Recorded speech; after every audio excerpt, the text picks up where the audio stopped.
Hello friends, and welcome to this edition of A Walk in the Garden Bible Study. This is part 1 in our study of Genesis chapter 27. And I want to begin by posing a question. If somebody were to ask you to describe the perfect family, what would your answer be? I mean, you might describe, say, well, we used to watch these programs on TV. There was a program called Andy Griffith. And they just seemed like they always had their act together and they got along really well together and nobody ever had any dissension or any problems too much. Or maybe it was Leave It to Beaver. Or maybe Father Knows Best. Or any one of these TV families. There was a classic movie that used to be on, that's still on basically every Christmas. It's called It's a Wonderful Life. And so these kind of conjure up in our minds what an example maybe would be of a perfect family. And that's one of the reasons these shows have endured the test of time and endured so long and have continued in their popularity is because a lot of times people just would like to imagine their families being like those families because they feel like that if they could just get their family to be like them, they'd have the perfect family. But then you go on to find out later that some of these actors in these TV shows, you kind of get disappointed and you kind of get let down because you find out that some of them turn out to maybe be alcoholics, or some of them turn out to cuss like sailors, or some of them have been divorced multiple times, and there's just on and on. And when you find out the reality of the situation, that they were simply actors, it wasn't reality for them. Their own families, in many cases, were in total chaos and turmoil, and you find out that your family's not so bad after all. But what I'm bringing that up for is just to indicate and to kind of point out the fact that there really is no perfect family. I mean, families have issues, families have problems, sometimes family have members that are causing difficulties. And if the truth be known, as we study these families in the Bible, we find out that just about every family has the proverbial skeleton in the closet. And family issues and family problems and family struggles and trials go all the way back as far as you can go. It goes all the way back to the Garden of Eden, because when Cain rose up and slew Abel, well, guess what? The very first family had some major issues. They had some major problems. Things weren't, all was not well in Camelot. And all was not well in Eden in that case. But I was pointing that out because we're going to see this week in our study in the family of Isaac and Rebekah that they've got their share of issues. They got their share of problems. And, even though they're striving their best to serve the Lord, we would describe them as a godly family. We would describe Isaac as following in his footsteps of his father Abraham. But yet we're going to discover that there's still issues within the walls of their household. And so with that, we're going to pick it up in those last two verses of chapter 26 and finish those off. And that's verses 34 and 35 of chapter 26.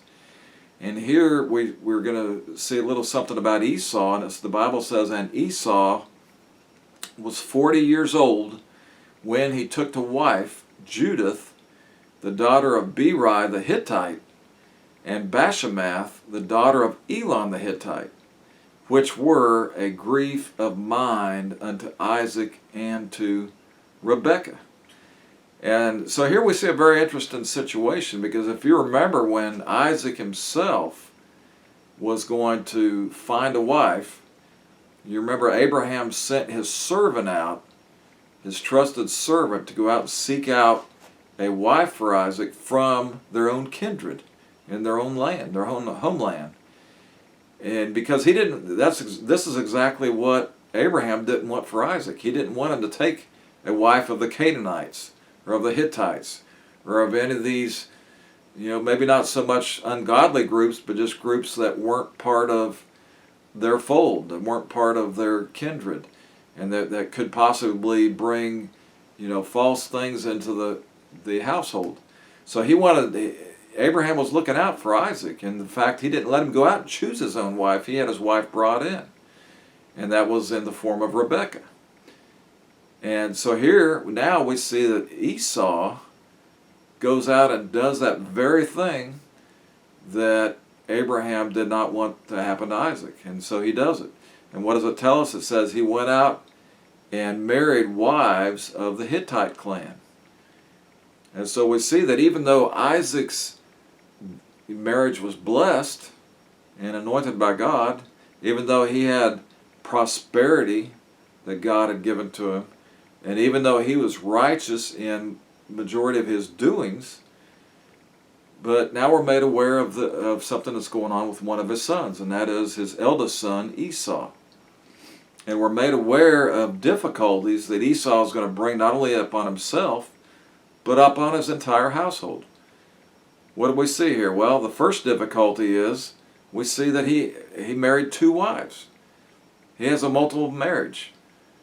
And that right there is going to bring strife and turmoil into his own household immediately. And, that could be the reason why over in Hebrews, in chapter 12 and verse 16, the Bible refers to Esau as a fornicator. He's also referred to as profane because of the fact that he sold his birthright.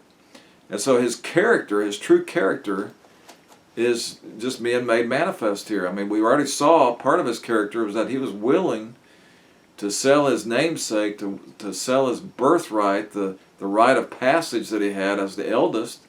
He was willing to give that up for a bowl of soup, for something as simple as a bowl of soup, because he was famished that day. He felt weak. He felt like he was at the point of death. And of course Jacob, had negotiated that bargain. But he gave up his birthright. So he's referred to as profane and as a fornicator. And this word fornicator could also mean not only in the fact that he married these multiple wives, but the fact that they weren't of the fold of Abraham. So they were ungodly wives. And the fornicate can also indicate that he went outside of the fold. He went outside of the Abrahamic covenant, if you will, or the godly people, the godly family heritage that he had. He went outside of that to bring in these wives. And it's just like when the Bible talks about a Christian being unequally yoked, when they go outside of the realm of Christianity and choose wives that are not saved, not born again, not godly women, then basically I don't know if you want to call it that, but it's almost like fornication against their religion, because they've gone outside of the bonds of their religion. They've gone outside the bonds of Christianity and brought something that possibly is profane into their household, and something that might be going to influence them and might be going to drag them down and possibly introduce some sinful things into their household. And we know that that's just going to cause chaos. Anytime you've got one person trying to live for the Lord and the other person doesn't, then there's always going to be friction within the household. There's always going to be some problems. And so his true quality his true character is what's resulted in these decisions and these choices that he's making. And this is just an outgrowth of that. So he married outside of the family. He married outside of the God-fearing family members and folks that he'd been growing up with and living with and working with on a daily basis. And he entered into this unequal yoke with these 2 Canaanite women who were strangers to the blessings of Abraham. And what did this result in? Well, it caused grief to his parents. He brought grief upon his parents. So there's several observations we can make here. First of all, what was his first mistake? Well, his first mistake was he did not seek their advice or consent. It's obviously he didn't consult them, and it was as if almost that he deliberately went out on his own and deliberately chose these caliber of women, and it was something that he just chose on his own without any thought about how it was going to affect his family or how it was going to come back on him from them and how they were going to feel about it. He had no concern for their feelings. And it was almost that possibly he had even done it to spite them in some sense of the meaning. And it might have been still a lashing out for the case of his despising the fact that he'd given up his birthright. The second thing we see, and the second difficulty that he brought in, was the fact that he married into the Hittite clan, those that had no religion among them. And as we pointed out, it was in direct contrast to Isaac, whose father took great care and diligence to make sure that he did not marry into that tribe. And then the third thing is, and the third difficulty that was brought in, was these two wives, because most likely they were probably provoking, they were probably putting down his family, and as is in the case with many in-law situations, that if they're from very different backgrounds and they have no commonality really among them, then there can be instant dissension in the household, and instant dissension between the family members, between the in-laws. And who knows, I mean, they could have been provoking them, they could have been trying to draw him away possibly, or maybe when they came to visit with him, they just in no ways tried to compromise their own values, but tried to push their values on the rest of the family. Maybe they weren't honoring or respectful to Esau's parents. Maybe they weren't willing to, abide by the rules of the household and the rule of the day. And so there was immediately things that were causing grief to come upon his parents as a result of this decision. And with that, we're going to read here in verses 1 through 5 of chapter 27. And here we read in it, "And it came to pass that when Isaac was old and his eyes were dim so that he could not see, he called Esau his eldest son and said unto him, My son. And he said unto him, Behold, here I am. And he said, Behold now, I am old, I know not the day of my death. Now therefore take, I pray thee, thy weapons, thy quiver and thy bow, and go out to the field, and take me some venison, and make me savory meat such as I love, and bring it to me that I may eat, that my soul may bless thee before I die. And Rebekah heard when Isaac spake unto Esau his son, and Esau went to the field to hunt for venison, and to bring it." So basically what we have here is Isaac realizes that he's getting old and he's not so good of health anymore. His eyes are dim. The Bible tells us that he can no longer see. And he wants to basically make out his last will and testament. He wants to get his affairs in order. He wants to make sure he gets, doesn't leave anything undone that should be done. And one of the major things in their day was to issue what they call this blessing. It was to bestow upon the eldest the privileges and the rights and the inheritance that all came along with what they termed as the blessing. And they would actually verbally and spiritually bestow that upon their son at a particular time in their life when they chose to do it, and basically passing the reins over from father to son. And that's what was going to happen here. And so he was trying to get his affairs in order. And we don't know that if there was, because Esau is the rightful heir. He's the eldest. And that's the common thing that they would do. So we don't know if this matter of the birthright issue that they had earlier on between Esau and Jacob had ever really been discussed with them. Had it been brought up? Was it just kept privy to Esau and Jacob? Had they shared it with Rebekah and Isaac? Well, we don't know. We don't know if that was ever discussed, if that was ever brought to mind. And the other thing is, not sure about that prophecy, the things that, Rebekah had heard from God when she went and inquired of the Lord when she was with child in her womb. And before they were born, the Lord, one of the things that the Lord related in that conversation was the fact that the eldest would serve the younger. So did that stick? Did that still ring the bells in Rebekah's mind? Was she still considering that? Were those things still cropping up in her heart and in her mind because of that?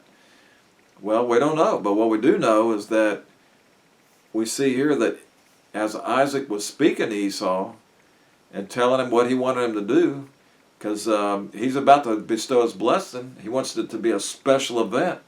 He wants it to be a special moment. And he wants them both to share in the process. And so he wants Esau to go out and hunt, because as we know, Esau was his favored son. Jacob was Rebekah's favored son, and Esau was Isaac's favored son, which again, that's something that shouldn't have taken place. But one thing he loved about him, he was a man's man. He was a hunter. He was a hairy man. And he was a rugged man. And one thing that he was good at doing was hunting, finding the game and hunting and bringing in fresh meat. And there he had a special recipe that he made with that meat, with the venison. It was a type of a stew. It was called Savory Meat. And that's one of Isaac's favorite meals. And so as a special event, to make it a special time, he wanted to be able to eat of his hand. And then when he had finished the meal, he was going to bestow his blessing upon Esau. So Esau made haste and took off. But before he left, when they were having that conversation, what do we see here? It says that Rebekah heard. She heard what they were talking about. Now, I don't know if she was eavesdropping or if she just happened to be in the vicinity, or maybe she sensed something was going to happen. Maybe Isaac had already discussed with her ahead of time that he was going to do this. And so she kind of wanted to be privy to when it was going to happen, when that moment was going to take place, because she had a plan. She had a plan up her sleeve. And so she was there. And she could have been standing right behind Esau, and Isaac wouldn't have even known because he couldn't see. But she was there. She heard the conversation. And so as he was making haste to go get the venison, she was going to make haste and put her plan into action.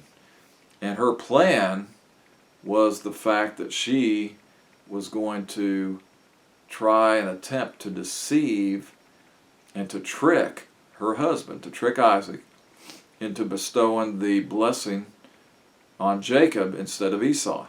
And she knew that he wouldn't do it of a willing mind. It wasn't something he would do willingly. It wasn't something he would volunteer to do. Somehow she was going to have to arrange it. And if all goes well and all goes according to plan, then it'll happen. But she had thought about all these things. She had considered all those things. And now, under normal circumstances, this would have been just a normal event. It would have been a normal thing to do. But in her mind, it's not right. It shouldn't be done that way. And that Jacob should be the rightful heir to the blessing. That's what she's thinking of. And so what do we see next? Well, Esau jumps into action. He goes out and runs like he's never ran before to go get the venison, because he's looking forward to receiving this blessing. But we also see that Rebekah heard when Isaac spake to Esau his son. So now she's made aware of what's about to take place. And she must move quickly if she's going to protect Jacob and get him to be able to fill that position. She's going to have to convince her husband, or she knows that she would never be able to convince her husband otherwise. So she's got to make a move on her part. She knows he loves Esau. He would never do anything out of character for that. And so she is going to have to set things in motion. And with that, we're going to pick up the rest of the story here in verses 6 through 17. And Rebekah spake unto Jacob her son, saying, Behold, I heard thy father speak unto Esau thy brother, saying, Bring me venison, and make me savory meat, that I may eat and bless thee before the Lord before my death. Now therefore, my son, obey my voice according to that which I command thee. Go now to the flock, and fetch me from thence 2 good kids of the goats, and I will make them savory meat for thy father, such as he loveth. And thou shalt bring it to thy father, that he may eat, and that he may bless thee before his death. And Jacob said to Rebekah his mother, Behold, Esau my brother is a hairy man, and I am a smooth man. My father peradventure will feel me, and I shall seem to him as a deceiver, and I shall bring a curse upon me, and not a blessing. And his mother said unto him, Upon me be thy curse, my son, and only obey my voice and go fetch me them. And he went and fetched and brought them unto his mother, and his mother made savory meat such as his father loved. And Rebekah took goodly raiment of her eldest son Esau, which were with her in her house, and put them upon Jacob her younger son. And she put the skins of the kids of the goats upon his hands, and upon the smooth of his neck. And she gave the savory meat and the bread which she had prepared into the hand of her son Jacob. So not only is she going to be privy to this trickery, to this deceptive role, but she's going to draw her other son into the role as well. So basically she's pitting her and Jacob against Isaac and Esau. So now we have a divided household. We have division in the household. We don't have congruency. We don't have community anymore. We don't have a confab to see how this is going to work out. She's just simply going to try to deceive him on her own.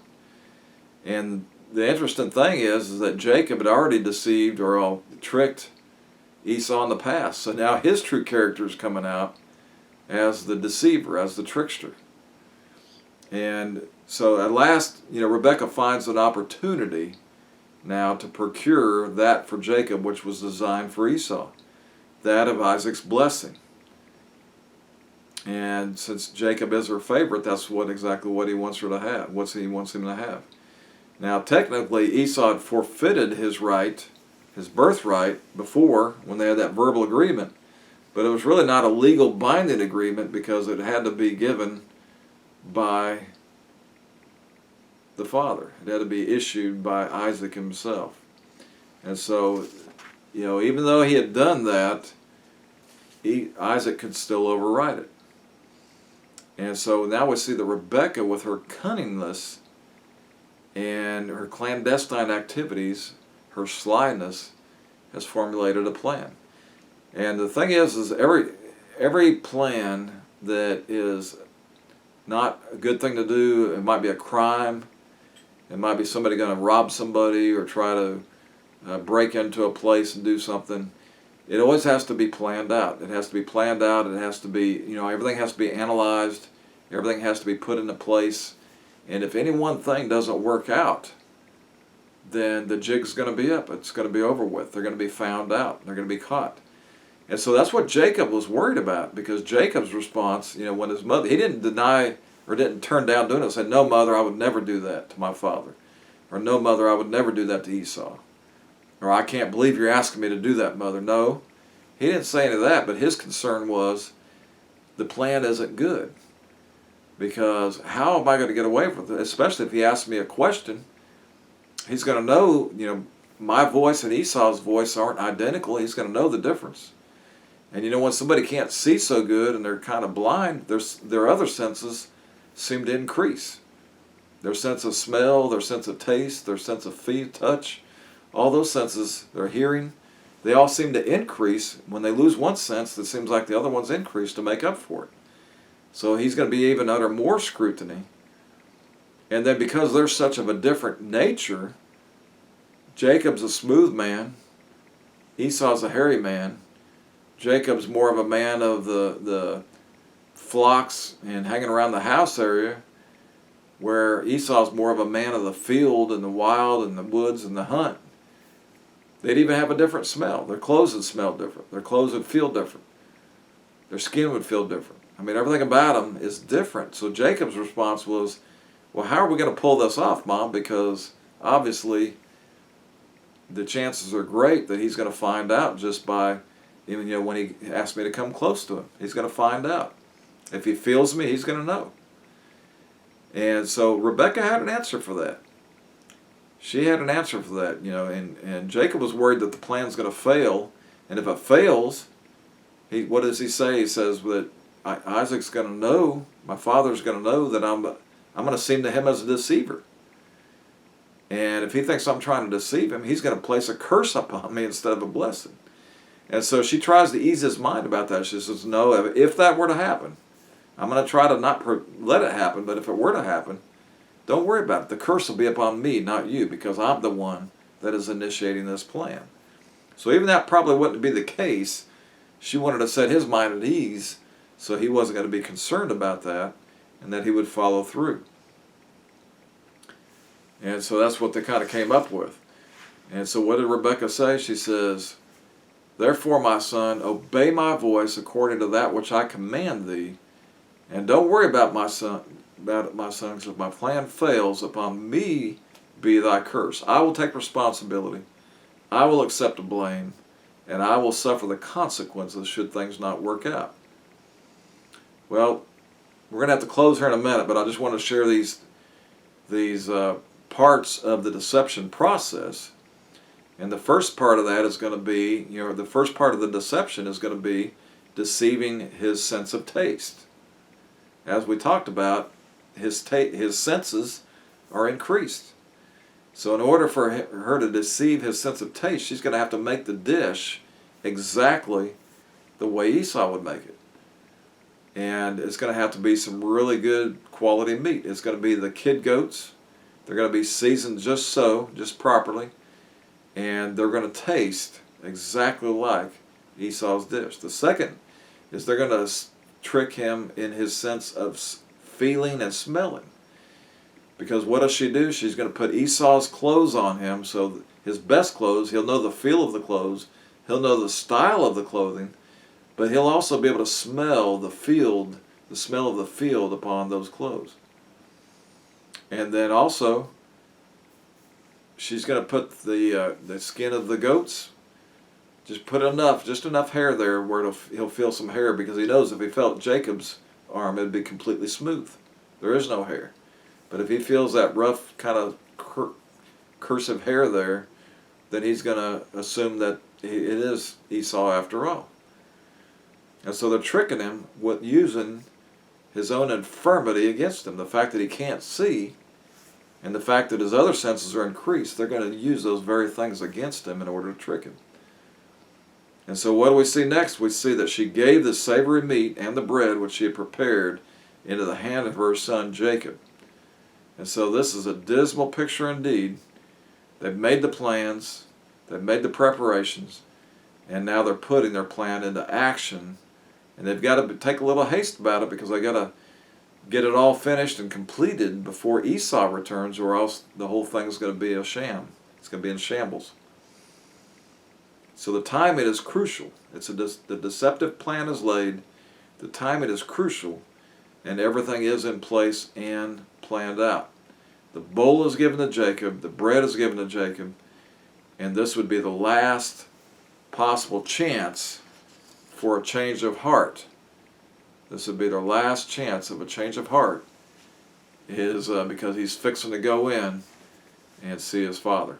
Well, that's where we're going to pick it up in our next lesson, and we're going to see how this is going to play out between Esau and Jacob. So we got Esau that's out hunting. He's trying to get that meat for his father so he can come in and retain the blessing. We got Jacob and Rebekah, and they're scheming together, planning out this deceptive process. Jacob's got everything. He's got the skins on him. He's got the bowl in his hand, the bread, and he's ready to go. And everything is ready to be implemented. And so we're going to see how this is going to play out in our next lesson, and we'll pick it up there in verse 18 next time. Hope to see you then. Thanks.